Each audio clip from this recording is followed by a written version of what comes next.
बाद प्रोबेबली हम लोग क्वेश्चंस को कंप्लीट करेंगे, फिर उसके बाद जो बची हुई पोर्शन है उसको कंप्लीट करेंगे। ओके, चलो आगे बढ़ते हैं। सबसे पहले कुछ क्वेश्चंस देख लेते हैं जो रिवीजन की पार्ट के लिए बहुत इंपॉर्टेंट है। क्वेश्चन जितना बनाओगे उतनी आपकी कॉन्सेप्ट क्लियर होगी। बच्चों आंसर देना है। Spectrum of radiation emitted after absorbing energy, energy absorb हो गया, एमिशन स्पेक्ट्रम, हाँ emission spectrum. Yes very good, what's your name? Yamini. Yamini, very good बेटा। चलो ये बताओ, कौन बताएगा? लाइमन। वाह very good. Lyman, Lyman series, series of line in ultraviolet region को हम लोग बोलते हैं लाइमन सीरीज लाइन, और विजिबल वाले को बाल्मर। बाल्मर, और बाकी सब पास्टल ब्रैकेट पीफन जो इंफ्रारेड होती है। 99.98%, और कोई बच्चा आंसर देगा? सेम बच्चा नहीं, 99.985% of hydrogen, only one isotope name protium.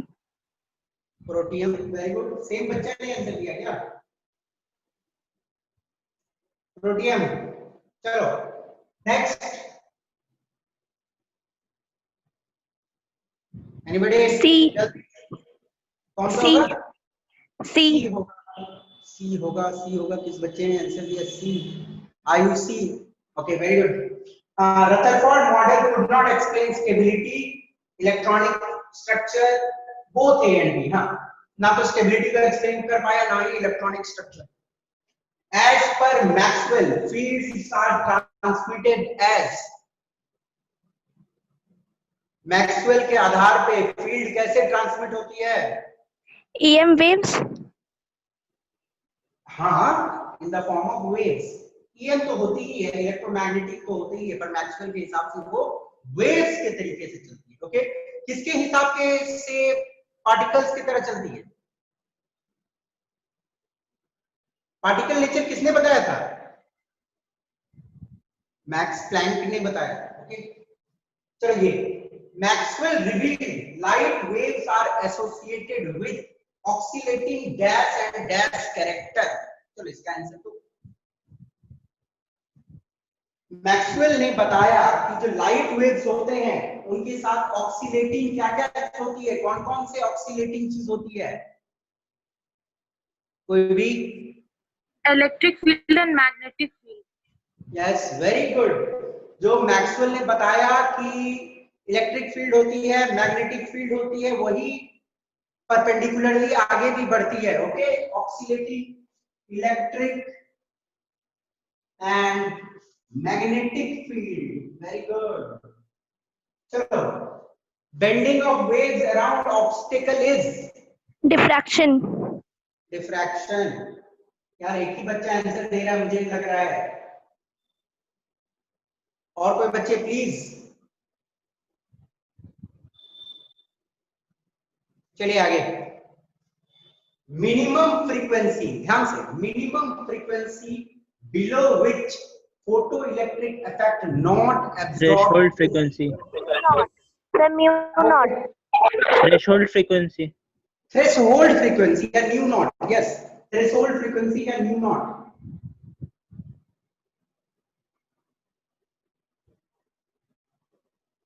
Thirty second for this question, 30 second बनाना है, 30 सेकेंड दे रहा हूं, जल्दी।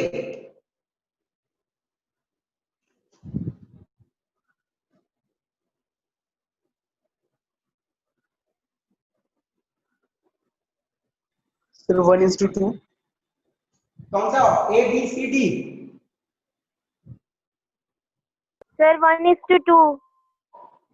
1:2, अच्छा ये वाला 1:2, 1:2। चलो देखेंगे। और कोई? सर 1:2। पक्का? चलो देखते हैं। E1/E2 बेसिकली हम क्या नो बोल सर सकते हैं? 2:1 होगा सर। यस, शायद 2:1 ही हो, शायद, या 2:1 ही होगा। नहीं सर 2:1 होगा सर। Sc/λ1, ध्यान से देखो, E1 है Sc/λ1 divided by SC by lambda 2, यही है ना रेशियो। ओके, अब हम इसको आगे लिखते हैं तो कैसे लिखेंगे, SC by lambda 1 into lambda 2 by SC, ठीक है ना? नहीं,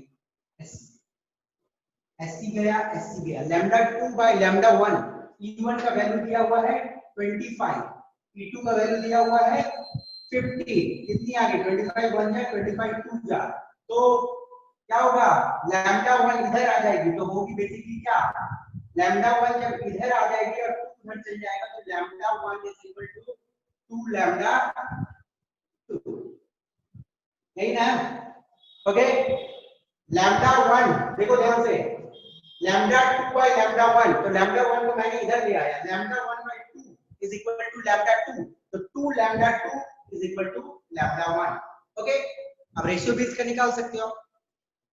दिस क्वेश्चन अच्छी क्वेश्चन है, देखो सिंपल सी क्वेश्चन है कि आप इनवर्स रिलेशन, ठीक है ना, जैसे 25 5 by 50 तो इनवर्स रिलेशन 50 by 25, कोई बताएगा इसको कौन सॉल्व करेगा? 1 मिनट ले लो इसके लिए, 1 minute.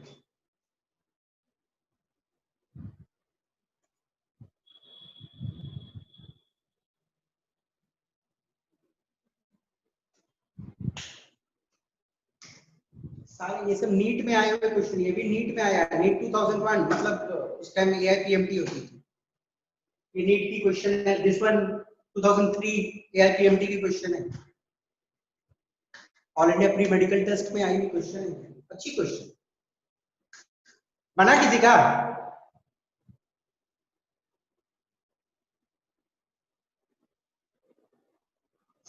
Now, if uncertainty in position and momentum is equal, position और मोमेंटम की जो अनसर्टेनिटी है दोनों इक्वल है, तो बोला गया है आपको कि कौन सा अनसर्टेनिटी इन वेलोसिटी निकालें। जल्दी,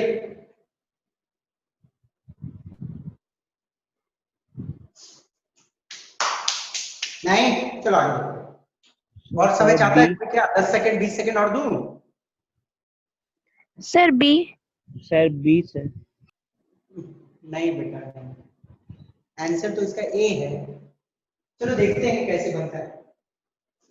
आप सभी को मालूम है delta x dot delta p is greater than equal to h by 4 ये सबको मालूम है, कोई दिक्कत नहीं। बोला क्या गया है, uncertainty in position and momentum दोनों बराबर है, इज इक्वल, मोमेंटम और पोजीशन में जो अनसर्टेनिटी है वो बराबर है, तो मैं मान लेता हूं दोनों को दे, मान सकता हूं दोनों बराबर है, तो इसका वैल्यू भी डेल पी मान लिया, इसका वैल्यू भी डेल पी मान लिया, तो del p dot del p is equal greater than equal to h by 4 pi, या मैं ऐसा लिख सकता हूं, एक डेल पी को मैं लिख दूंगा एम डेल वी, ओके लिख सकता हूं, या ऐसे करो del p square is greater than equal to h by 4 pi, लिख सकते हो, ओके, या ऐसे लिख सकते हैं एम डेल वी का whole square is greater than equal to h by 4, ठीक है। अब एक काम करो, स्क्वायर को उधर भेज दो, एम डेल वी रूट बना दो, तो क्या आ जाएगा रूट एच बाई 4 पाई, ठीक है ना, root h by 4 pi, okay. अब क्या करो, 4 को बाहर निकालो, m del v is greater than equal to h by pi, और 2 आ गया, 1 बाई 2 आ गया बाहर, दिख रहा है कि नहीं, 1 बाई 2 आ गया बाहर। अब क्या करो, m को नीचे भेज दो, del v is greater than equal to 1 by 2m h by pi. ऐसा तो समझ आ गया होगा सबको, थोड़ा छोटा लग रहा होगा पर समझ आ गया होगा। ऑप्शन कौन सा है, पहला। समझ आया कि नहीं सबको? बहुत इजी क्वेश्चन है, दोनों बराबर है तो दोनों को मैंने बराबर लिख दिया, del p dot del p का स्क्वायर h by 4 पाई, मैं लिख सकता हूं डेल पी को m dot del v mass into velocity m del v square, तो m डेल v रूट हो जाएगा h by 4 पाई का, h by 4 पाई का रूट आएगा तो 1 by 2 h by पाई। अब क्या किया, m को नीचे भेज दिया, 1 by 2m root over h by pi, easily समझ आ जाएगी। ये बताओ ये क्या है, Electrostatic force. नहीं, R स्क्वायर रहेगा तब ना बीच में, ZE square by R। Potential energy. Yes, क्या नाम है बेटा, जल्दी बताओ। Sir potential Yamini. Yamini, very good. Potential energy, Yamini सब पढ़ी है क्या? Very good. पोटेंशियल एनर्जी, चलो बहुत अच्छा। कौन कौन बच्चा लेट ज्वाइन किया, जल्दी से नाम बताओ तो अपना अपना। 3 बच्चे लेट ज्वाइन किए हैं। हाँ, लेट नहीं ज्वाइन करना, ठीक है। Sir Shubhojit sir. कहाँ है बेटा, कहाँ थे, समोसा खाने गए थे क्या? चलो इसका आंसर दो। Order of filling of electron in multi electron system.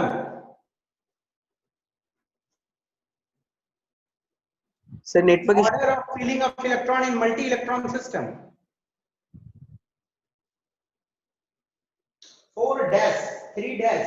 चलो एक हिंट दे देता हूं। पहला मान लो यदि 4s, उसके बाद क्या? 4s के बाद कौन बढ़ता है? 3p.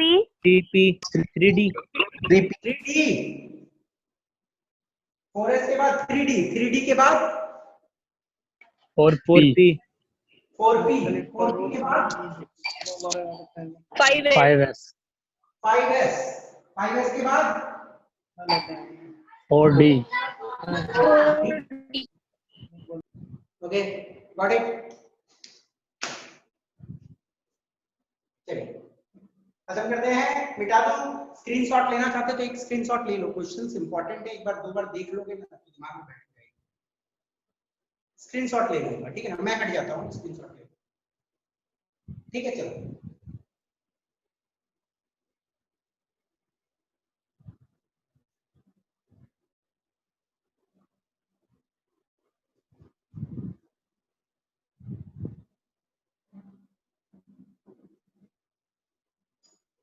चलिए, हम लोग इलेक्ट्रॉनिक कॉन्फ़िगरेशन देख रहे थे लास्ट क्लास में। हम लोग 1s के बाद डायरेक्ट 2p ले आए थे, तो गलती नहीं होनी चाहिए। आज हम लोग देखते हैं electronic configuration. Okay, electronic configuration,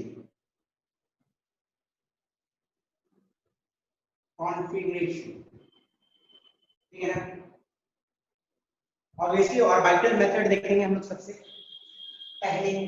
तो हाइड्रोजन का चलो पहले देख लेता हूं, ऐसे ही बाद में हाइड्रोजन का। हाइड्रोजन का 1s और हीलियम का 1s, ठीक है। कैसे चेंज होगा? हाइड्रोजन में 1 इलेक्ट्रॉन रहती है, तो पहला ऑर्बिटल में घुस जाएगा दोनों, कोई दिक्कत नहीं ना। कैसे घुसेगा? ऐसे और फिर ऐसे, सही है? सही है कि गलत? Yes, sir. No, sir. गलत है। इसमें तो एक ही इलेक्ट्रॉन रहेगा, तो दूर कहां से आएगा? 1 इलेक्ट्रॉन, ठीक है ना। हाइड्रोजन में एक ही इलेक्ट्रॉन है, तो 1s में सिर्फ 1 इलेक्ट्रॉन। ओके, तो इसका इलेक्ट्रॉनिक कॉन्फ़िगरेशन दूसरे ढंग से लिखेंगे तो 1s1 आएगा। हीलियम का 1s2 होगा, तो कैसे बढ़ेंगे इलेक्ट्रॉन? ऐसे ऐसे, सही है? No sir No, sir. Sir. Pauli का रूल Opposite बोलता है sign. कि अपवर्ड स्पिन तो दूसरा डाउनवर्ड स्पिन, ठीक है ना। तो हाइड्रोजन और हीलियम को समझ आ गया, तो 1s1 1s2 किस तरह बढ़ेगा। चलो अब हम लोग हायर एलिमेंट्स का देखते हैं। सबसे पहले मैंने लिखा लिथियम, ठीक है, और ये आ गया 1s, फिर आएगा 2s, फिर आएगी 2, ठीक है ना। ऐसे ही आना चाहिए, 1s के बाद 2s, 2s के बाद 2p। यदि हम लोग इसका इलेक्ट्रॉनिक कॉन्फ़िगरेशन लिखते हैं तो क्या होगा? 1s2 2s1, यही होगा। कोई दिक्कत किसी को? नो। पहला खंड में कितना? 1 इलेक्ट्रॉन अपवर्ड, दूसरा इलेक्ट्रॉन डाउनवर्ड, 2 इलेक्ट्रॉन, ठीक है ना। फिर दूसरा में 1 electron. Okay, complete. Beryllium, beryllium 4, ठीक है ना। 1 इलेक्ट्रॉन अपवर्ड, 1 इलेक्ट्रॉन डाउनवर्ड, ठीक है। 1 इलेक्ट्रॉन अपवर्ड, 1 इलेक्ट्रॉन डाउनवर्ड। मैं बॉक्स नहीं बना रहा हूँ, बॉक्स आप बना लेना, ठीक है ना। टाइम काफी लग जाएगा बॉक्स बनाने में, कोई दिक्कत नहीं ना। बॉक्स बना लोगे ना आप लोग? Yes, sir. yes sir हाँ, टाइम काफी लग जाएगा बॉक्स बनाने में। तो इसका देखिए तो 1s2 2s2, बोरोन 1s क्या होगा 1s2 2s2 बोलो फिर 2p 2p1 2p1 opposite spin 1s2 2s2 2p1 ठीक है कार्बन क्या 1s2 2s2 ठीक है ना 2p2 p2 अब देखो हंस रूल लगेगा यहां पे हंस रूल लगेगा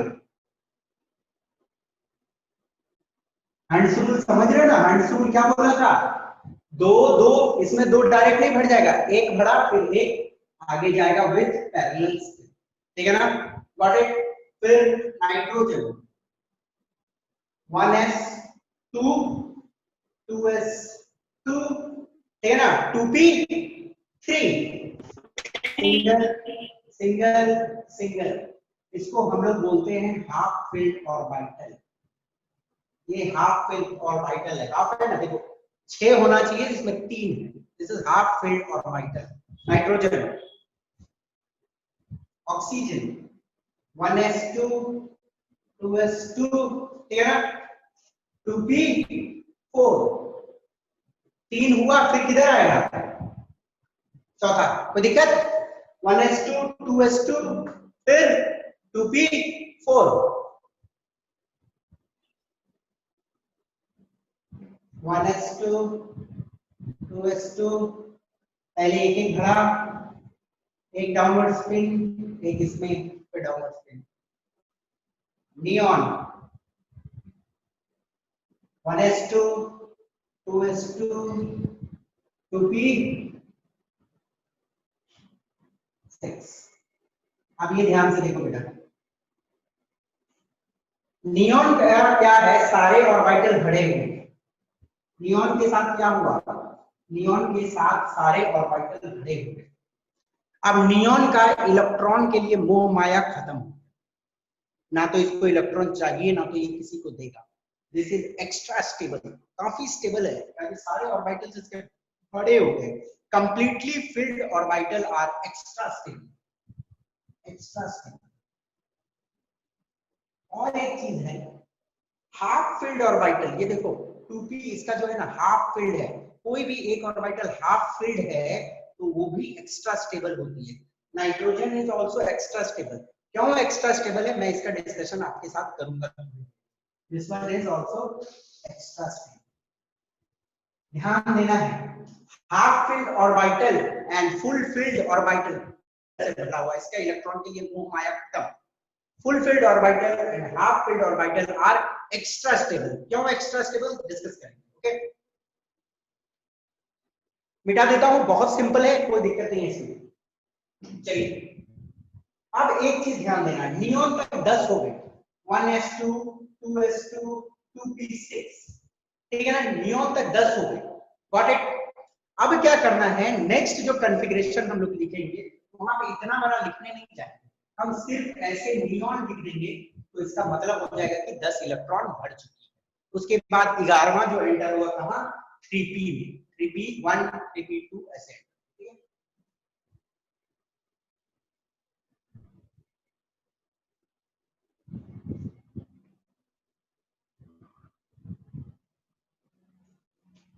देखो 1s बढ़ गया 2s बढ़ गया 2p बढ़ गया 2p के बाद क्या आता है क्या आएगा 2p के बाद 3s 3s आएगा तो एक काम करते हैं हम इसको बना दिए 3s और 3s के बाद क्या आती है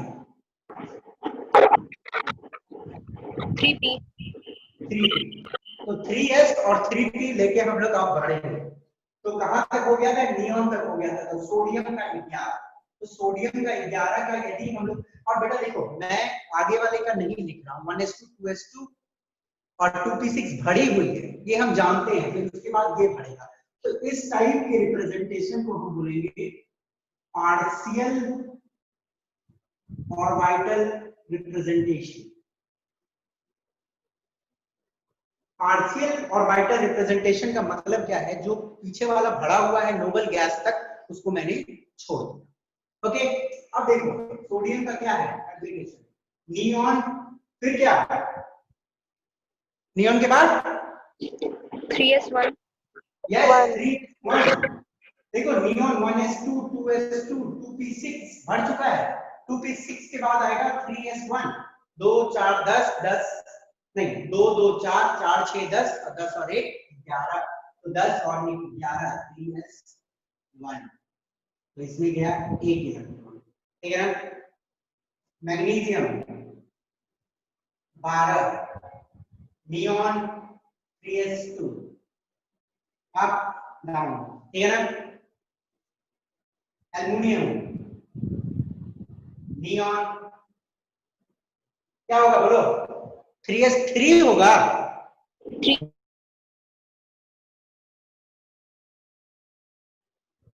कोई बोलो बेटा क्या होगा, 3s2 S2 3B1 3s2 3p1, okay. अब मैं नहीं लिख रहा हूं इसका भी, ये आप लोग जानते होंगे, नियॉन 3s2 3p1, ठीक है ना। इसमें दो है ना 10 2 12 और 1 13, ठीक है ना।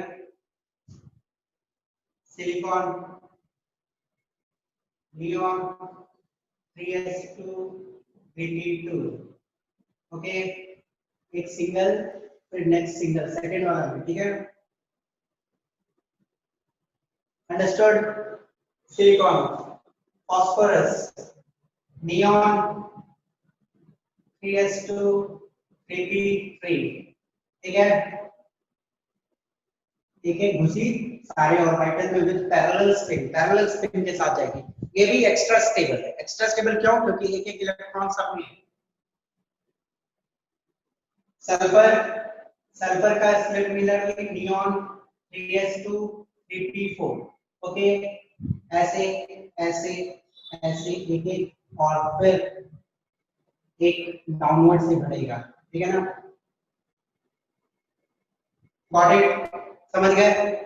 क्लोरीन का सिमिलरली कैसे बढ़ेगा, तो एक घड़ा और एक स्पिन, ठीक है।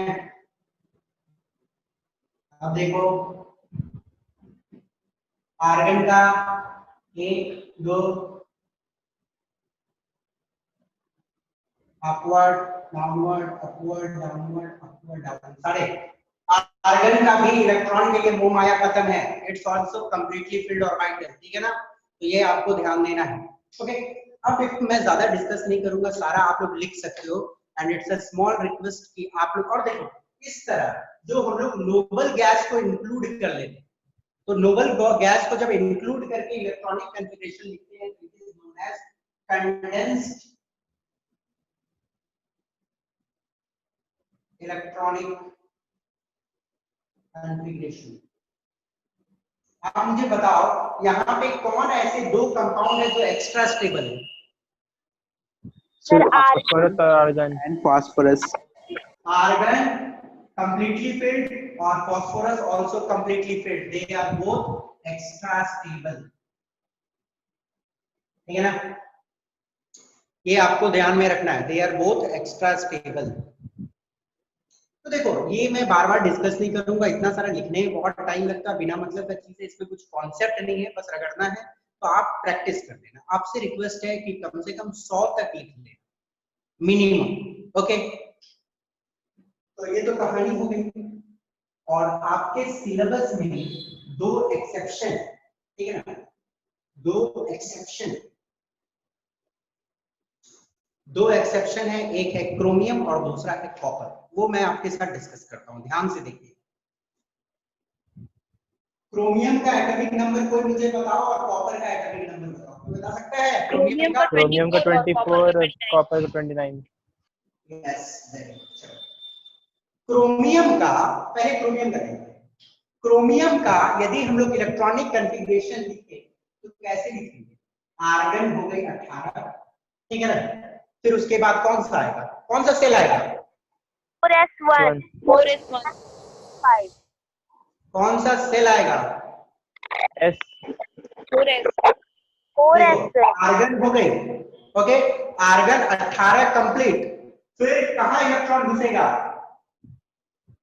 नहीं मालूम? 4s में देखो 1s2 2s2 2p6 3s2 3p6, ये किसका कॉन्फ़िगरेशन है? आर्गन। ये आर्गन का है। 1s2 2s2 2p6 3s2 3p6 2 4 10 12 18 argon का कंप्लीट। 3p के बाद क्या आता है? 4s। 4s। Yes 4s। कितने सारे?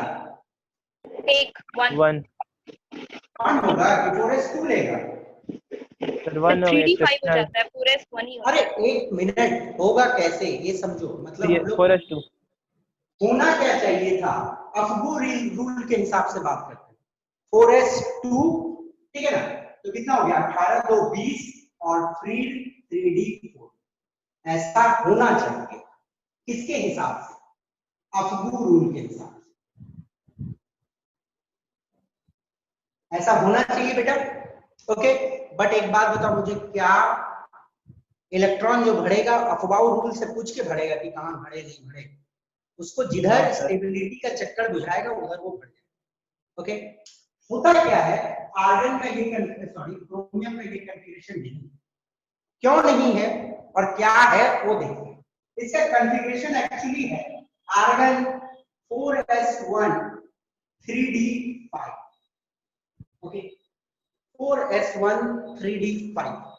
ओके, अब मैं यदि इसका ऑर्बिटल डायग्राम बनाता हूं, पार्शियल ऑर्बिटल डायग्राम, ये आर्गन वाला छोड़ दो, तो देखो क्या है।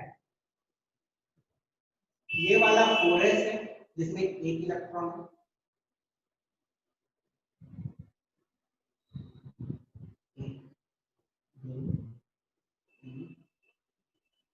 ये वाला है 3d जिसमें 1 2 3 4। ओके, अब ये क्या है, हाफ फील्ड है कि नहीं? हाफ फील्ड ऑर्बिटल, तो मैंने आपको बताया था कि हाफ फील्ड ऑर्बिटल ज्यादा स्टेबल होता है।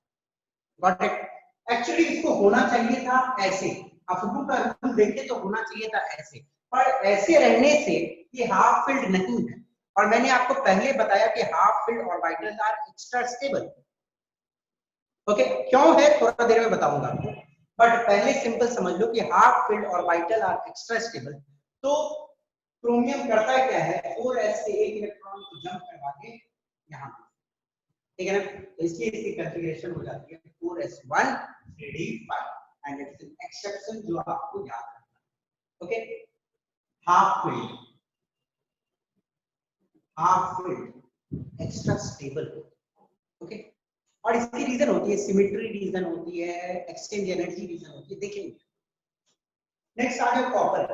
कॉपर 29 होना क्या चाहिए था, आर्गन 18 फिर 2 20 फिर 3d9, रटना नहीं, पहले समझ लो क्या होना चाहिए।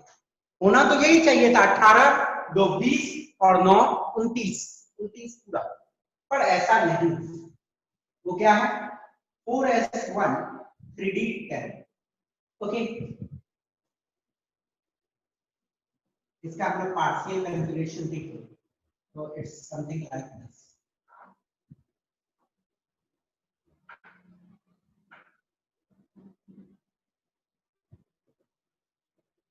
देखो 4s1 3d में एक एक भरा पहले। ओके, फिर 2 4 6 ये है 4s में और ये है, ये आर्गन का कॉन्फ़िगरेशन है 4s1, सॉरी आर्गन बोल रहा हूं, कॉपर का कॉन्फ़िगरेशन है आर्गन 4s1 3d10। क्यों? देखो ये 3d भले एक खाली रह गया यहाँ पे, ये हाफ फील्ड हो गई, बट ये वाला क्या है, फुल फील्ड हो गई। तो एक बड़ा वाला जो ऑर्बिटल है जो ज्यादा इलेक्ट्रॉन होल्ड कर सकता है वो फुल फील्ड हो गई। ओके, तो ये भी एक साइन होता है स्टेबिलिटी का, बट मैं आपको एक्सप्लेन करता हूं थोड़ा देर में कि क्यों ये फुलफिल करता है और क्यों यहां से एक इलेक्ट्रॉन हटाता है। पहले तो ये दोनों एक्सेप्शन को दिमाग में एकदम बैठा लो, स्कूल एग्जामिनेशन में क्वेश्चन पूछे जाते हैं। ओके, आपको एकदम दिमाग में बैठा लेना एक्सेप्शन को, 4s1 बस इतना दिमाग रखना कि यहाँ पे 2 रहना चाहिए, 2 नहीं रहता है तो 1 रहता है, एक आगे भेज देता है। 2 रहना चाहिए पर 2 नहीं रहेगा, एक रखता है, एक आगे। तो कॉपर और क्रोमियम जो एक्सेप्शन है आपको समझ आ गया कि नहीं आया? किसी को कोई दिक्कत? Anybody, sir. Any problem? No, sir. कि आगे बढ़ूं? बढ़िया सर। ओके, आई सपोज समझाने की कुछ जरूरत नहीं है यहाँ पे। अब देखो कहानी है कि मैंने आप लोगों को बोला था कि एक्स्ट्रा स्टेबल क्यों होते हैं हाफ फील्ड ऑर्बिटल और फुल फील्ड ऑर्बिटल, वो देखो।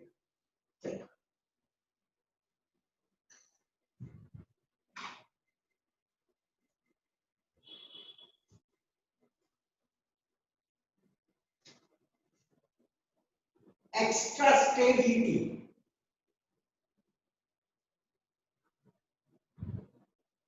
of half filled and full filled.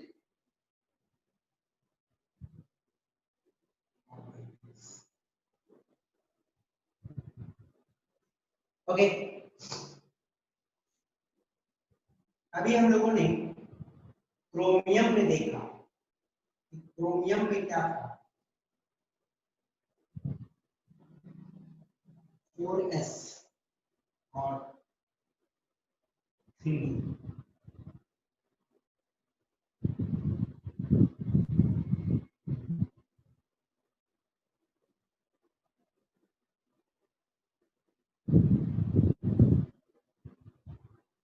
Okay, मैं ये लिखा हूं partial orbital field. Okay, helium 18, okay 19, helium नहीं सॉरी, आर्गन तक 18 हो गया, आर्गन 18, 19, 20, 21, 22, 23, 24। बहुत बोरिंग सी टॉपिक है लिखना बार बार, पर समझो ध्यान से।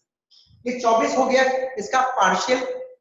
अब ये हाफ फील्ड है, ये वाला देखो लास्ट वाला, ये क्या है? Half field. तो हाफ फील्ड है, टेबल क्यों है, ये रीजन जानना है।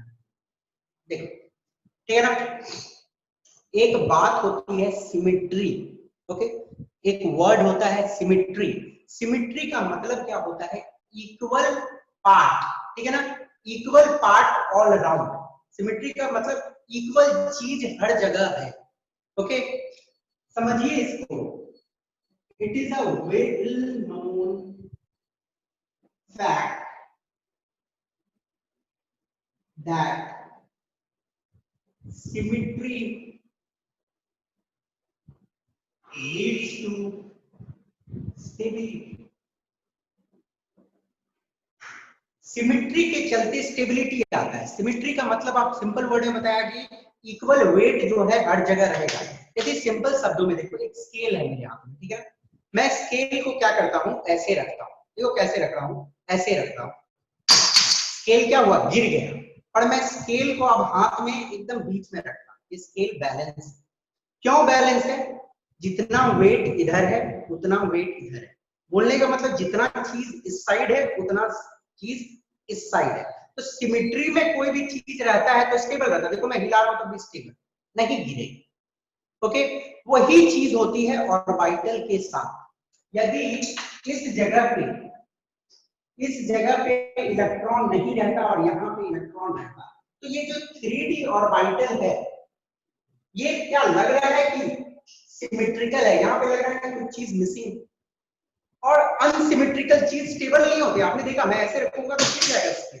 अनसिमेट्रिकल चीज स्टेबल नहीं होती है। तो क्रोमियम क्या करता है, सिमेट्रिकल इलेक्ट्रॉनिक कॉन्फ़िगरेशन बनाने के लिए, सिमेट्रिकल इलेक्ट्रॉनिक कॉन्फ़िगरेशन बनाने के लिए यहां से प्रमोट करता है इलेक्ट्रॉन को, और यहां तो ये क्या हो गई, एक सिमेट्री आ गई कि हर जगह देखो सिमिलर डिस्ट्रीब्यूशन है, यहाँ जितना यहाँ जितना यहाँ जितना सिमिलर डिस्ट्रीब्यूशन आ गई। तो ये एक्स्ट्रा स्टेबल, गॉट इट। तो half field orbital extra stable है। सिमिलरली फुल फील्ड ऑर्बिटल में भी क्या होता है, अच्छे से डिस्ट्रीब्यूटेड रहते हैं, हर जगह सेम डिस्ट्रीब्यूशन रहती है, तो they are also extra stable. Okay, तो आपको दिमाग में रखनी है P3। ओके, P3 समझ रहे हो ना, P में 3 इलेक्ट्रॉन रखेंगे, D में कितने इलेक्ट्रॉन रखेंगे, और F में कितने इलेक्ट्रॉन रखेंगे, तो एक्स्ट्रा स्टेबिलिटी रहेगा। बोलो डी में कितने इलेक्ट्रॉन रखेंगे तो एक्स्ट्रा स्टेबल रहेगा? 5। 5। पी में 3 इलेक्ट्रॉन रखना, डी में 5 इलेक्ट्रॉन रखना, और एफ में कितने इलेक्ट्रॉन रखना?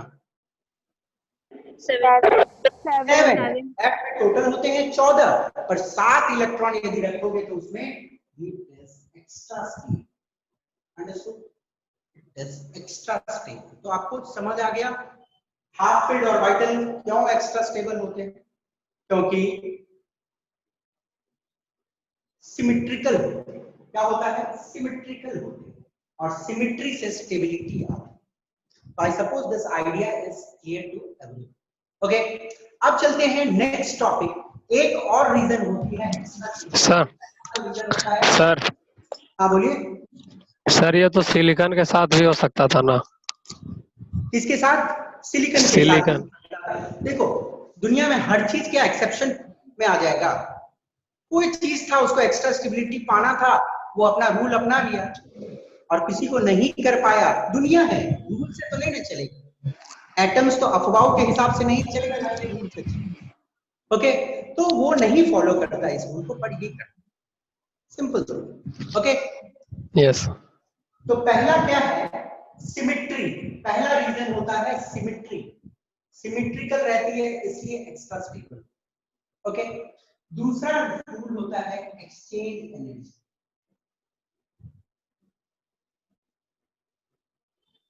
देखो, ये समझना ये थोड़ा टफ है समझना, पर कुछ एग्जांपल्स के साथ इसको आराम से समझना जा सकता है। तो पहला रीजन आपको क्या समझ आया? Symmetry. Okay, half field orbital और full field orbital extra stable होती है। फर्स्ट रीजन सिमेट्री की वजह से। दूसरा रीजन होता है एक्सचेंज एनर्जी। एक्सचेंज एनर्जी क्या है ये समझो। Electrons can exchange between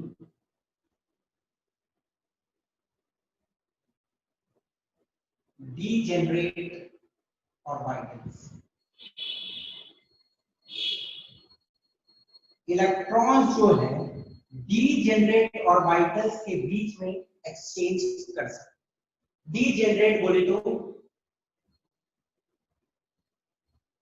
same energy वाला।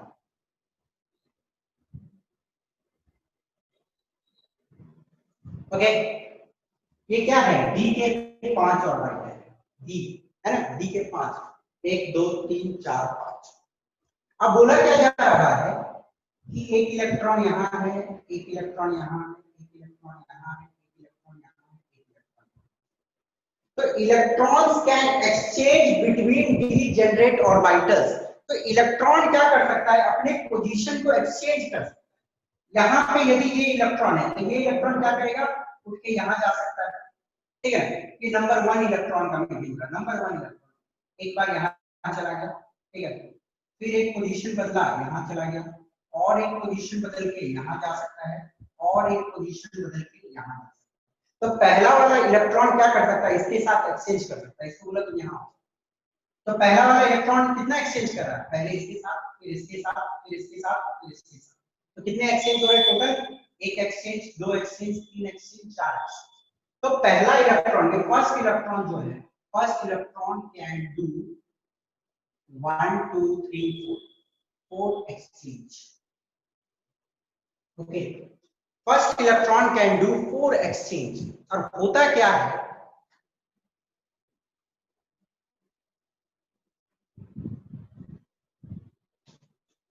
एक्सचेंज केवल यहां से यहां लिख रहा हूं, ठीक है?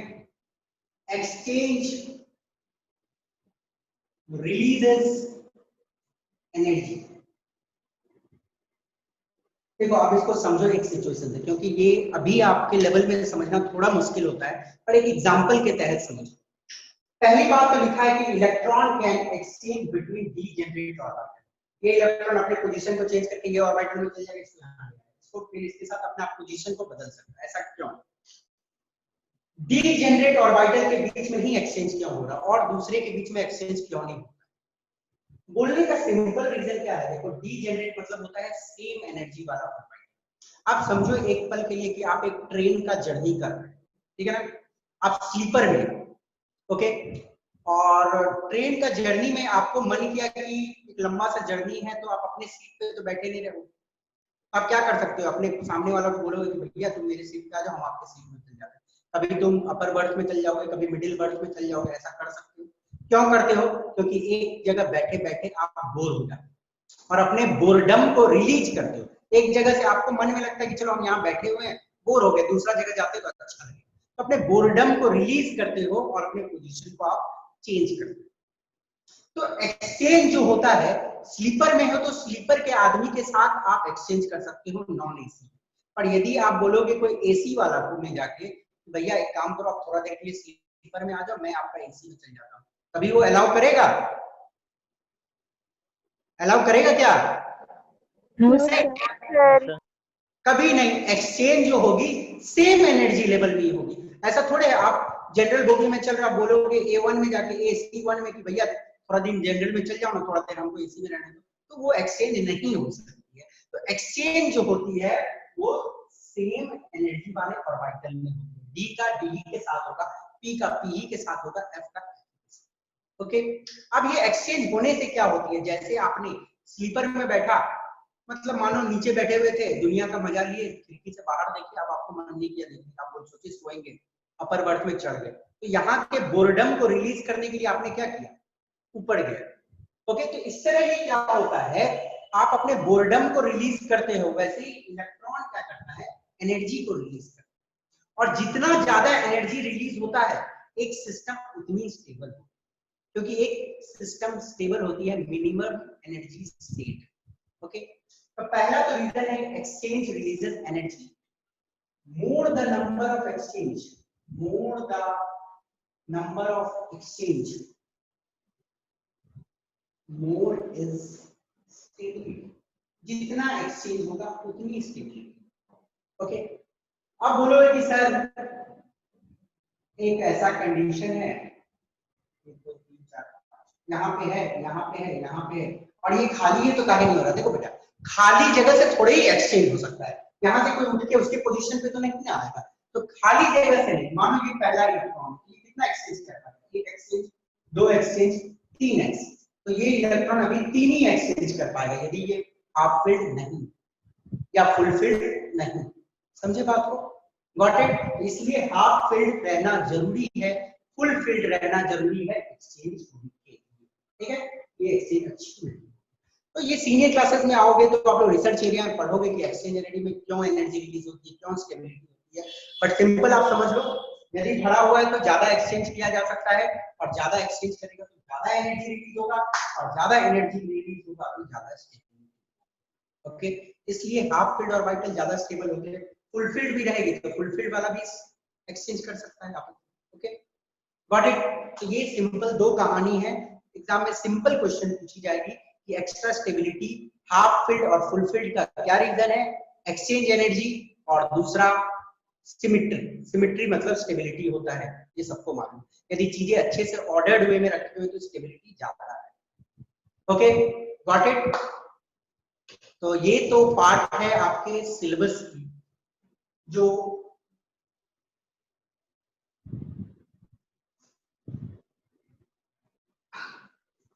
आई सपोज पूरे डेप्थ में हम लोगों ने जी मेंस, जी एडवांस और स्कूल लेवल का सारा डिस्कशन कर लिया। बट एक और टॉपिक है इस चैप्टर में, और वो टॉपिक थोड़ा सा जी एडवांस्ड के पोर्शन में आता है, जी मेंस में वो सब क्वेश्चन नहीं पूछे जाए, जी एडवांस्ड के लेवल में आता है।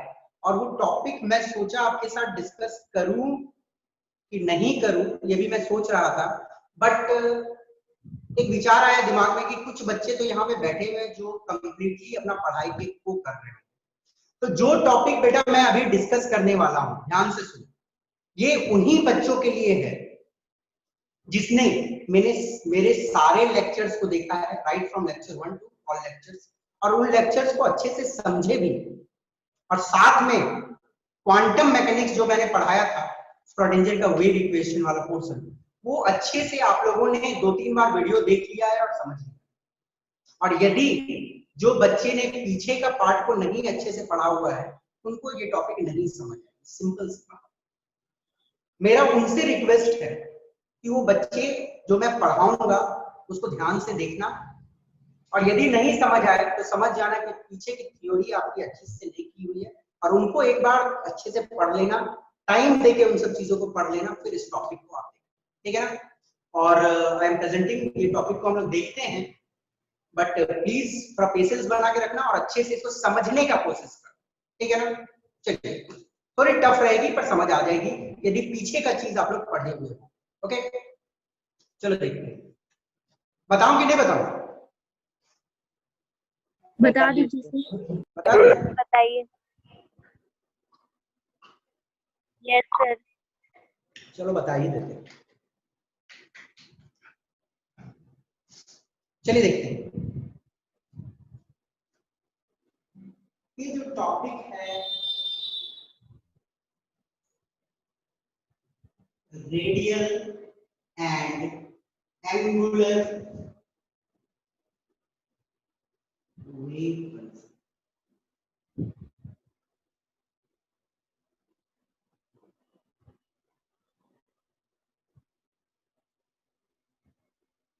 अभी देखो, इलेक्ट्रॉनिक कन्फिगरेशन एक बहुत ही सिंपल सा टॉपिक था, हाथ घिसने वाला टॉपिक था, तो उसमें कुछ दिमाग लगाने की चीज नहीं। ओके, ये थोड़ा दिमाग लगाइएगा और देखिए, रेडियल एंड एंगुलर नोड्स आपने पढ़ा, radial and angular wave function आपने नहीं पढ़ा। क्या होता है पहले ध्यान से देखो।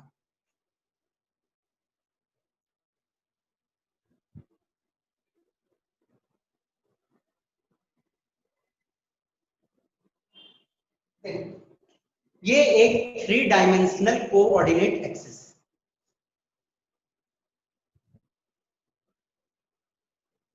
ओके। सपोज करो यहां पे मैंने एक पॉइंट ए लिया है, ओके, और ये पॉइंट ए जो है, और यहाँ पे एक एटम है जिसका न्यूक्लियस है, ध्यान से देखो, यहाँ पे एक एटम रखी हुई है ऑरिजिन पोजीशन, ऑरिजिन पोजीशन पे एक एटम है जिसका न्यूक्लियस है यहाँ पे, ओके। ऑरिजिन पे क्या है? एटम की न्यूक्लियस प्रेजेंट, और यहाँ पे एक पॉइंट है जो एटम के न्यूक्लियस से कुछ डिस्टेंस पे प्रेजेंट, ओके। अब इसके रिप्रेजेंटेशन में मैं तीनों एक्सिस का मदद ले सकता हूं, और इसका पोजीशन को स्पेसिफाई करने के लिए मैं ये वाला सपोज करो x है, ये वाला y है, ठीक है, x कोऑर्डिनेट, y कोऑर्डिनेट और z कोऑर्डिनेट का मदद लेता हूं इसको स्पेसिफाई करने, ओके। सिंपल समझ सकते हो, देखो x डायरेक्शन में गया कुछ दूरी, ठीक है, फिर y डायरेक्शन में कुछ दूरी गए, फिर z डायरेक्शन में दूरी, ठीक है ना। This one is x direction में, this one is y direction and this one is z direction. तो कोई भी पॉइंट जो 3 डायमेंशन में है उसको रिप्रेजेंट करने के लिए हम लोग 3 कोऑर्डिनेट एक्सिस लेते हैं। जैसे सिंपल लीनियर ग्राफ पढ़ते हैं तो उसमें एक पॉइंट को आप दिखाते कैसे हो? x y से, है ना, तो 3 है तो x y z से दिखाओ, सिंपल सी बात। अब देखो, किसी भी पॉइंट को स्टेट करने के लिए यदि हम लोग सिर्फ distance from x axis, distance from y axis या डिस्टेंस फ्रॉम z एक्सिस का प्रयोग करते हैं तो उस रिप्रेजेंटेशन को हम लोग बोलेंगे रेडियल रिप्रेजेंटेशन। पॉइंट को हम रिप्रेजेंट कर रहे हैं x y और z कोऑर्डिनेट की मदद से, तो I will call it as radial representation.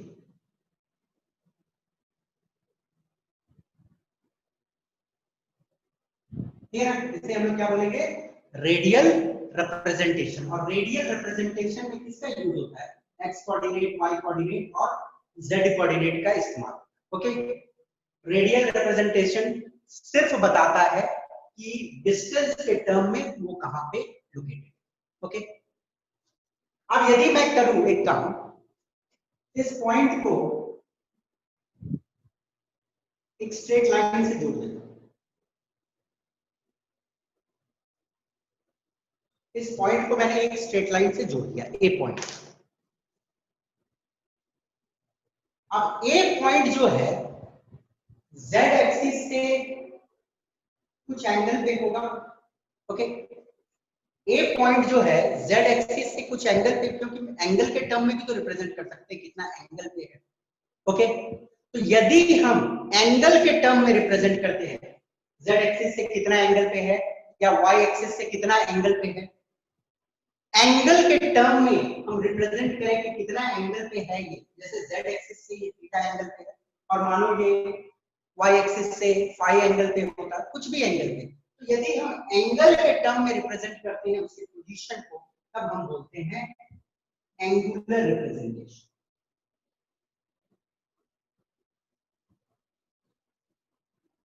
Angular representation जो होती है in terms of angle, okay, theta angle, phi angle, ऐसे होती है, ठीक है। तो दो टाइप से हम एक पॉइंट को रिप्रेजेंट कर सकते हैं, that is distance from the axis और दूसरा angle between the axis, axis से कितने एंगल पे वो प्रेजेंट। यहां तक आपको बात समझ आई कि नहीं आई? यस सर, आ गई। हाँ, वेरी सिंपल है, ये तो समझ आ गया। एंगल के टर्म में रिप्रेजेंट किए तो एंगुलर रिप्रेजेंटेशन, और कोऑर्डिनेट एक्सिस के टर्म में रिप्रेजेंट किए तो रेडियल रिप्रेजेंटेशन, ओके। अब एक चीज होती है साई। साई, साई क्या होता है? Wave function. साई क्या होती है? Wave function. Sai is wave function,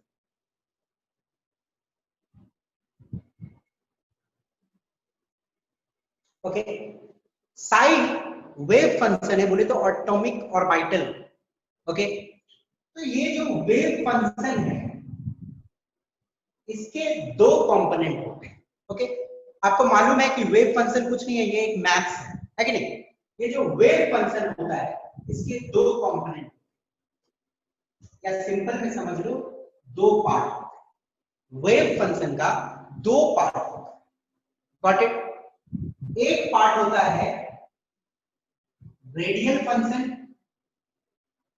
आप सभी को याद होगा मैंने बताया था रेडियल नोड, रेडियल नोड बताया था ना, वैसा ही रेडियल फंक्शन। साई का, साई जो वेव फंक्शन है वो बनी हुई है दो फंक्शन से, एक रेडियल फंक्शन से और दूसरा एंगुलर फंक्शन। रेडियल फंक्शन में हम सिर्फ इस्तेमाल करते हैं डिस्टेंस के टर्म, एंगुलर फंक्शन में हम इस्तेमाल करते हैं एंगल का, ओके। वेव फंक्शन का जो रेडियल पार्ट है, ओके, वेव फंक्शन का जो रेडियल पार्ट है उसको बहुत सारे एग्जाम में क्वेश्चन में आर आर करके भी लिखा है, ठीक है ना? आर आर या सिर्फ आर, आर ब्रैकेट में आर लिखा हुआ है या सिर्फ आर लिखा हुआ है या साई आर लिखा हुआ है, तो इसका मतलब होता है रेडियल वेव फंक्शन, ठीक है ना? ये आर आर से भी रिप्रेजेंट करते हैं और साई आर से भी रिप्रेजेंट करते हैं। तो यदि कोई क्वेश्चन में आर आर लिखा हुआ है या साई आर लिखा हुआ है, इसका मतलब आप समझ लीजिएगा रेडियल वेव फंक्शन को ही ये बताता है, ठीक है ना? रेडियल वेव फंक्शन हमें बताता है कि एक ऑर्बिटल का साइज कैसा होगा। ध्यान से सुनो, रेडियल वेव फंक्शन जो है उसका दो पार्ट है, एक रेडियल फंक्शन और एक एंगुलर पार्ट। रेडियल फंक्शन हमें बताता है कि एक ऑर्बिटल का क्या साइज होगा, क्वेश्चन पूछे जा सकते हैं मेंस के लिए। तो रेडियल फंक्शन बताता है साइज ऑफ ऑर्बिटल। क्या बताता है? Size of orbital. Very important, radial function हमें बताती है साइज ऑफ ऑर्बिटल। और रेडियल फंक्शन किस किस पे डिपेंड करती है ये आपको दिमाग में रखना है। Depends upon principal quantum number and azimuthal quantum number, okay. तो कोई भी ऑर्बिटल का साइज पता करना है तो ये मैथमेटिक्स का ये वाला पार्ट बताता है। साई क्या है? सॉल्यूशन है किसका? Schrödinger equation. स्क्रोडिंगर इक्वेशन को सॉल्व किए तो हमें मिला साई। साई का दो पार्ट, एक रेडियल फंक्शन और एक एंगुलर फंक्शन। रेडियल फंक्शन हमें क्या बताएगा, size of orbital, size of orbital, और इसकी वैल्यू जो डिपेंड करती है n और l पे, प्रिंसिपल क्वांटम नंबर और azimuthal quantum number. Angular function को हम लोग रिप्रेजेंट करते हैं a के टर्म में, a थीटा या a साई, तो उसमें ज्यादा दिमाग नहीं लगाना, बस आप जान लो कि एंगुलर फंक्शन हमें क्या बताता है। एंगुलर फंक्शन हमें बताती है शेप ऑफ, एंगुलर फंक्शन जो होता है हमें बताता है शेप ऑफ ऑर्बिटल, और ये डिपेंड करती है, depends upon m and l। m मतलब ml मतलब मैग्नेटिक क्वांटम नंबर की बात करो, ठीक है ना। तो ये सारे क्वांटम मैकेनिक्स से डिराइव किए गए हैं, सारे मैथ्स से। एंगुलर फंक्शन को हम लोग डिनोट करते हैं a से, वो हमें क्या बताता है, शेप ऑफ ऑर्बिटल, और डिपेंड करती है दो वैल्यू से, ये दो वैल्यू से कैलकुलेट किया जाता है, that is magnetic quantum number and azimuthal quantum number, ठीक है ना। तो आपको ध्यान देना है, साइज ऑफ ऑर्बिटल पता करना है तो कौन सा दो क्वांटम नंबर का यूज करेंगे, प्रिंसिपल मैग्नेटिक, और यहाँ पे सॉरी प्रिंसिपल और एजीमुथल, और यहाँ पे मैग्नेटिक एंड एजीमुथल। ओके, ये दिमाग में आपको रखना, ठीक है। अब क्या है, हमें एक्चुअली कुछ ग्राफ देखना है। किसका ग्राफ देखना है, रेडियल फंक्शन का ग्राफ, ओके, क्योंकि एंगल वाले का ग्राफ हम लोग नहीं देखने वाले। We are going to see the graph of radial function, and graphs are very important part, okay, questions पूछे गए हैं। तो in simple radial representation coordinate axis, angular representation angle, ठीक है ना। Radial function size n and l पे depend करती है, एंगुलर फंक्शन a जो डिपेंड करती है m एंड l पे, ओके, गॉट इट। इतनी क्लियर होनी चाहिए। फिर मैं नेक्स्ट आता हूं एंगुलर सॉरी ग्राफ पे आता हूं, ठीक है ना। ये क्लियर है सबको, आगे बढ़ूं? Yes sir. Yes, sir. Yes, चलो।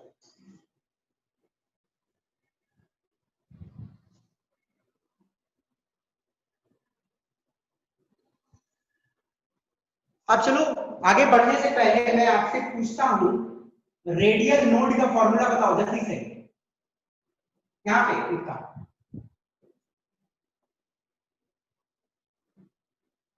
रेडियल नोड मालूम है ना, वो खाली जगह जहां पे इलेक्ट्रॉन नहीं पाया जाएगा, उसका फॉर्मूला N क्या है? minus L minus 1. बोलो, क्या बोलो फिर से? N minus L minus 1. Very good, क्या नाम है बेटा? Yamini. Yamini, very good. Radial node n minus l minus 1, okay. अब आती है एंगुलर नोड। एंगुलर नोड किसके बराबर होती है? L. L. ये तो हमें एंगुलर से नहीं मतलब है, we are going to see some graphs, कुछ ग्राफ देखेंगे और ये ग्राफ इंपॉर्टेंट है। हम लोग ग्राफ देखने वाले हैं रेडियल वेव फंक्शन का, okay. We will see the graph of radial wave function.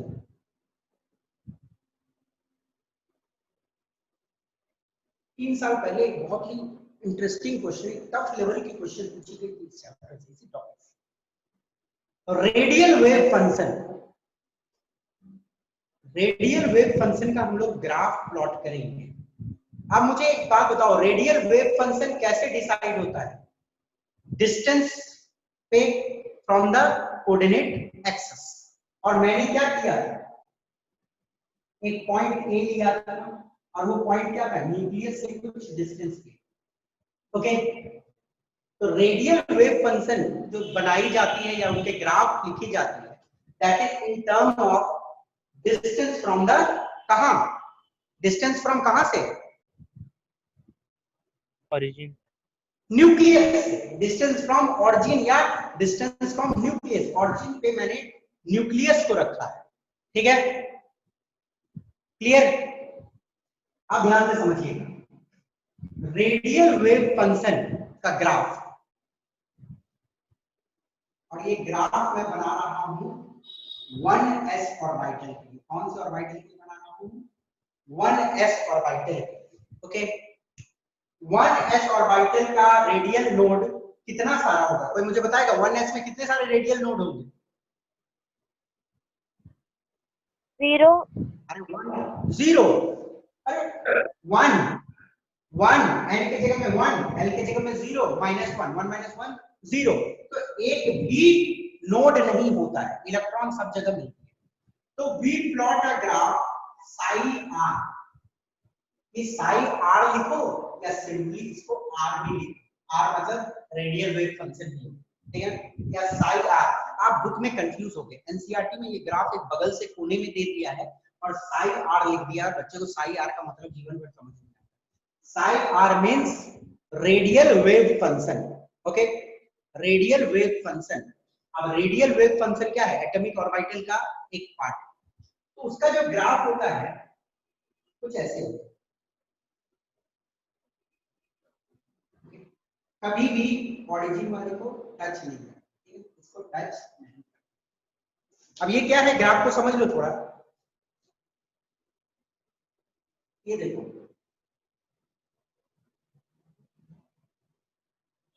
Nucleus के सामने ये जो है this is nucleus. R, r का मतलब है distance from nucleus, distance from nucleus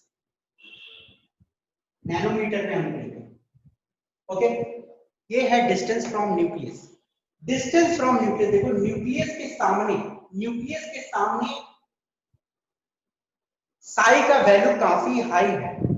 okay, आपने 1s के केस में देखा है, न्यूक्लियस है और इलेक्ट्रॉन जो है ना बहुत ज्यादा न्यूक्लियस के सामने रहता है ना। हम लोगों ने देखा था, यदि इसको हम लोग न्यूक्लियस मानते हैं तो इलेक्ट्रॉन बहुत ज्यादा न्यूक्लियस के सामने में रहता है और जब दूर जाते हो तो ये क्या है, घटते जाता है ना। जब दूर जाते हो तो घटते जाता है। तो इसका मतलब क्या है?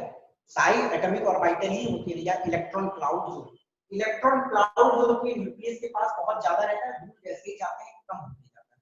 बट ये ग्राफ कभी भी जीरो को टच नहीं करता है। इसका मतलब क्या है? इलेक्ट्रॉन कहीं भी जा सकता है, इलेक्ट्रॉन का कोई ठिकाना नहीं है, बहुत दूर भी जा सकता है, तो कभी बट जीरो नहीं। ओके, कभी भी जीरो लाइन को टच नहीं।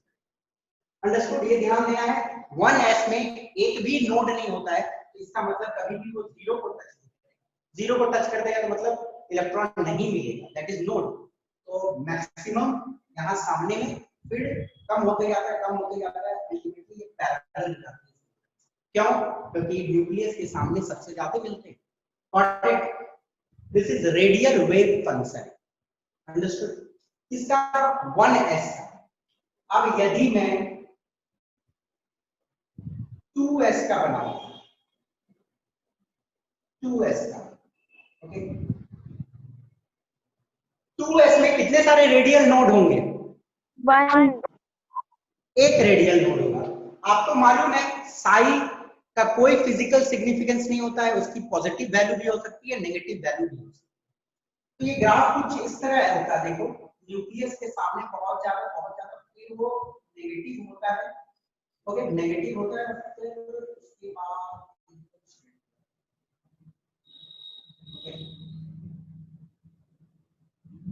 अब ऐसा क्यों होता है, नीचे क्यों गया? देखो, एनसीईआरटी में यदि आप इस ग्राफ को देखोगे तो पूरा कंफ्यूज हो जाओगे, क्योंकि एनसीईआरटी ने इसको यहाँ पे -10 लिख दिया है।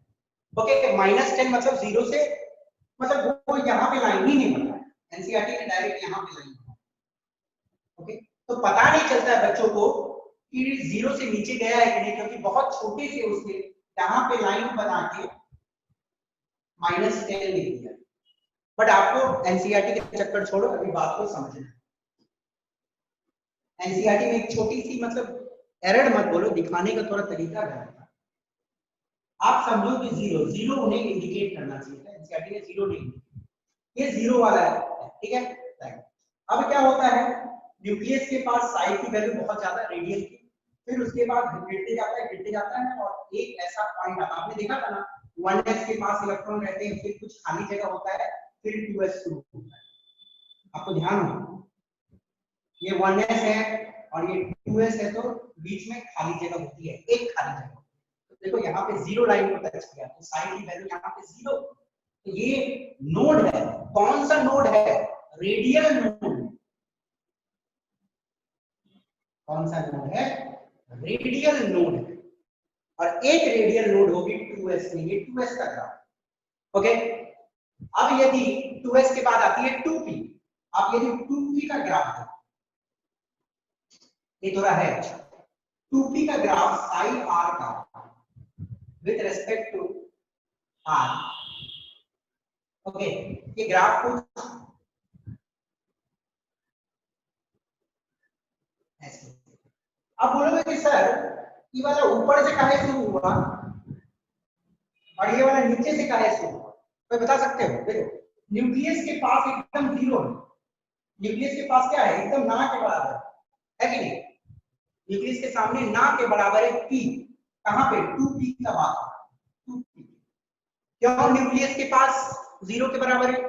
आपने पढ़ा है p ऑर्बिटल कुछ ऐसा होता है, और ये वाला जो पोर्शन है ये क्या है? खाली रहती है ना, जो लोब्स रहते हैं ऊपर नीचे बीच में तो खाली जगह होती है। मैंने बोला था हम लोग रिप्रेजेंट करने के लिए ऐसे बना देते हैं, बट एक्चुअली वो रहती है ऐसे, और बीच में खाली जगह होता है। देखो ये बीच में खाली जगह है ना, ऑरिजिन के सामने क्या होती है? वैल्यू जीरो है ना। फिर उसके बाद क्या होता है? बढ़ते जाता है और फिर अल्टीमेटली एक लेवल पे जाके ये काम होता है। This is of 2p। Understood? तो दिक्कत किसी को इसमें समझने में? किसी को कोई समझने में दिक्कत? नो। 2p में कितने सारे नोड्स होंगे? जीरो को क्यों नहीं टच किया गया? आपके लिए क्वेश्चन है। 2p में कितने सारे नोड्स होंगे? n का वैल्यू 2, l का वैल्यू, p का कितना होता है? 0 1। Sir 2 minus 1 minus 1 minus 1 minus 1 minus 2, 2 minus 2 0 है ना। तो 2p में क्या होती है? जीरो होती है नोड्स। तो एक बार भी जीरो को टच नहीं किया, ये वहां पे है, फिर उसके बाद कहीं नहीं टच किया जीरो को, फिर आगे बढ़ गया। ओके, तो खाली जगह 2p में कहीं नहीं है। ओके, आई सपोज ये आइडिया क्लियर होनी चाहिए। अब 2p के बाद, चलो मैं 2p के बाद 3p का भी बता ही देता हूं, पर जगह नहीं है इधर, क्योंकि मुझे, मैं 3p का लास्ट में बताता हूं, ठीक है। ये रेडियल वेव फंक्शन है। अब मैं देने वाला हूं रेडियल प्रोबेबिलिटी डेंसिटी का ग्राफ बनाऊंगा। प्रोबेबिलिटी डेंसिटी सबको मालूम है ना? प्रोबेबिलिटी डेंसिटी क्या होती है? प्रोबेबिलिटी डेंसिटी क्या होता है? जहाँ से फिर सबसे ज्यादा इलेक्ट्रॉन का मिलने का परसेंट। साई स्क्वायर है ना, मॉड साई स्क्वायर होती है प्रोबेबिलिटी डेंसिटी। आप लोगों को ध्यान होगा तो प्रोबेबिलिटी डेंसिटी होती है, साई नहीं होती है, मॉड साई स्क्वायर, साई की स्क्वायर होता है। ओके, मैंने बोला था, याद होगा आप लोगों को, साई जो है इसकी कोई, ये मॉड साई स्क्वायर की फिजिकल सिग्निफिकेंस होती है, पर इसकी कोई फिजिकल सिग्निफिकेंस नहीं होती। तो रेडियल प्रोबेबिलिटी डेंसिटी बोले तो mod Sai square. Okay, mod Sai square, या इसको आर स्क्वायर भी लिखा जाता है। ओके, और इसका ग्राफ देखते हैं। एक्चुअली आपको मालूम है मॉड साई स्क्वायर जो होती है वो ठीक क्या होता है? हमेशा पॉजिटिव होता है, क्योंकि नेगेटिव का वैल्यू तो हमेशा पॉजिटिव आएगा। देखो इसमें प्लस और माइनस पार्ट, और इसमें प्लस और माइनस पार्ट नहीं होगा, इसमें सारे पार्ट प्लस ही होंगे। ओके, तो 1s का ग्राफ यदि देखा जाए इसका, साई स्क्वायर आर, ठीक है ना, रेडियल वाला बात कर रहा हूं, r radial probability density, angular radial probability density. तो 1s के लिए ठीक, थोड़ा सा दूसरे से होगा, ठीक ऐसा ही है, ठीक है, ठीक ऐसा ही रहेगा इसका भी, साई स्क्वायर। अब ये क्या बता रहा है हमें? देखो, ये बता रहा है कि इलेक्ट्रॉन के पाए जाने का संभावना एक पर्टिकुलर जगह, ये वाला मानो जगह है, ठीक है, न्यूक्लियस के कोई सामने वाला जगह है, तो वहां पे इलेक्ट्रॉन के पाए जाने का प्रोबेबिलिटी ये बताता है। ये देखो न्यूक्लियस के सामने है तो इलेक्ट्रॉन के पाए जाने का प्रोबेबिलिटी बहुत ज्यादा है, एक्चुअली हम लोग क्या करेंगे, psi square r dot dv, ये छोटा सा वॉल्यूम यदि हम ले लेते हैं तो ये हमें क्या देगा, probability of finding an electron, ठीक है ना। अब probability of finding an electron क्या है, न्यूक्लियस के पास बहुत ज्यादा होगा।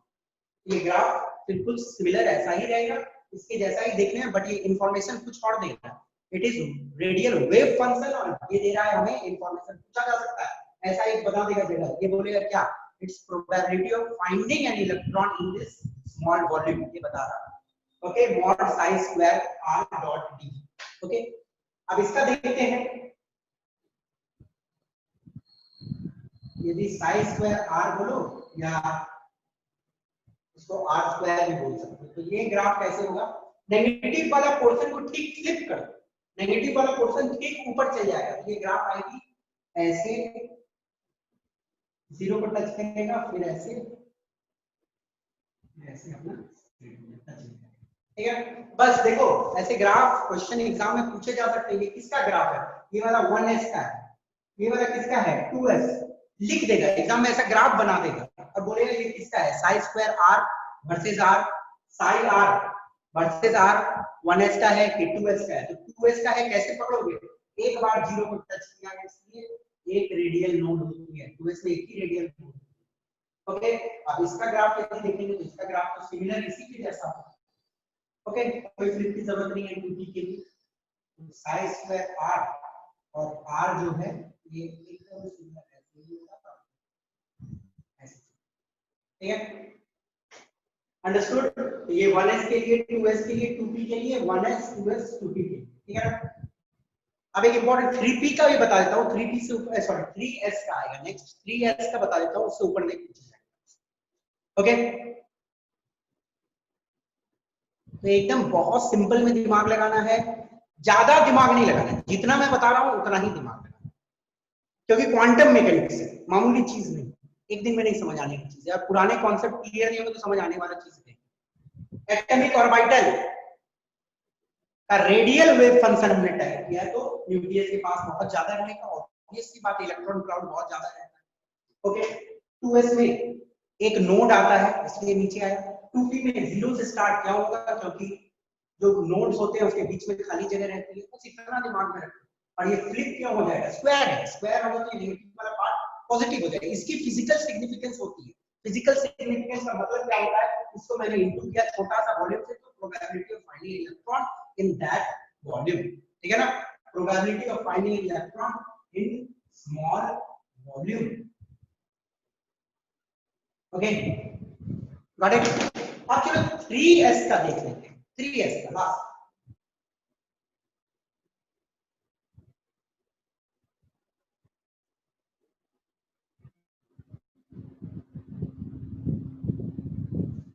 कोई मुझे बता सकता है, चलो देखता हूं कितना बच्चा समझा है, 3s के ग्राफ में जीरो वाले पॉइंट को कितना बार टच करेगा, सर 2 बार 2 टाइम्स। रेडियल प्रोबेबिलिटी नहीं, radial wave function, radial wave function हम लोग बनाने वाले हैं, this is Sai r versus distance from the nucleus. Okay, अब देखो क्या होता है formula, n minus l minus 1, n का वैल्यू 3s के लिए क्या होता है 3, n का वैल्यू 3 होगा, l का वैल्यू s के लिए 0 होता है -1, तो हुआ 2, तो 2 है तो 2 बार नोड को छुएगा, मतलब ये 0 पॉइंट को 2 बार छुएगा, ये एनसीईआरटी और एनसीईआरटी में कहीं नहीं दिया, देख लो। तो ये होगी कुछ, देखो 0 के सामने में मैक्सिमम, फिर एक बार नीचे आएगा, फिर ऊपर जाएगा,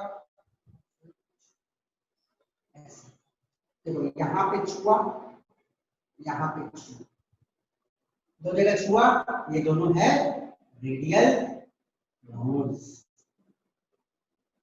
देखो positive part, negative part, positive part, ये कभी कहा जाता है पॉजिटिव पार्ट नेगेटिव पार्ट किसके ग्राफ में आती है, तो रेडियल वेव फंक्शन के ग्राफ में आती है, ठीक है ना। This is what are is distance from nucleus,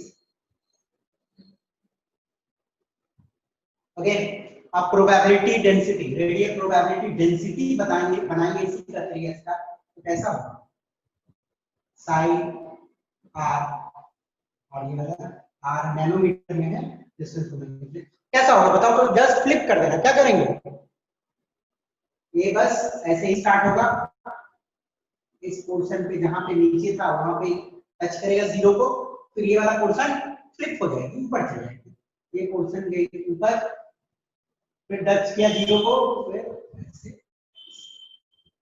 ठीक है ना, एक बार टच किया, दो बार टच किया, these are nodes, कौन वाले nodes, रेडियल nodes, क्योंकि रेडियल वेव फंक्शन हम लोग पढ़ रहे हैं, एंगुलर नहीं पढ़ रहे, एंगुलर तो दिमाग लगाना ही नहीं है।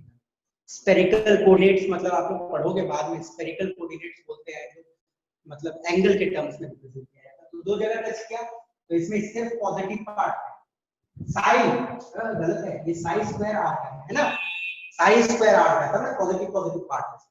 तो ये तो हुई आपकी कहानी जहां पे दो नोड्स,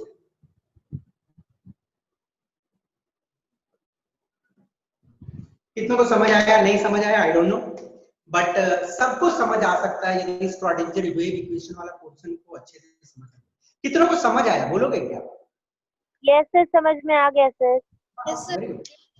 ठीक है, जिनको नहीं समझ आया तो उनके लिए एक चीज है कि पहले Schrodinger wave equation quantum theory को पूरे अच्छे से देख लेना, तो क्वांटम मैकेनिक्स से कोई हलवा नहीं, तो अच्छे से इसको समझ लेना है।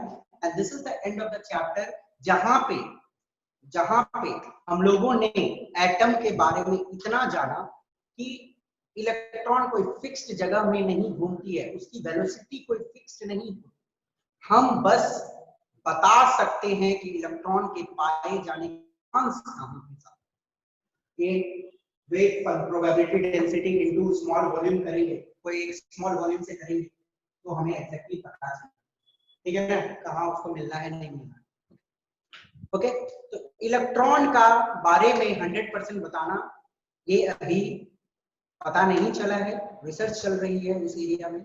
और अभी एटम का मॉडल, आप बोर वाला मॉडल दिमाग में नहीं रखो, कैसा मॉडल रखोगे, क्लाउड होती है इलेक्ट्रॉन की, क्लाउड, इलेक्ट्रॉन क्लाउड मतलब कि कहां कहां इलेक्ट्रॉन पाया जा सकता है ना, इलेक्ट्रॉन कहां कहां पाया जा सकता है, उसी टर्म में बात होगी। इलेक्ट्रॉन का ना तो कोई फिक्स्ड घर है ना ही कोई फिक्स्ड वेलोसिटी है बोर के हिसाब से, तो इलेक्ट्रॉन का क्या कहानी है, चांस, मैक्सिमम चांस कहां जाएगा, ये बात।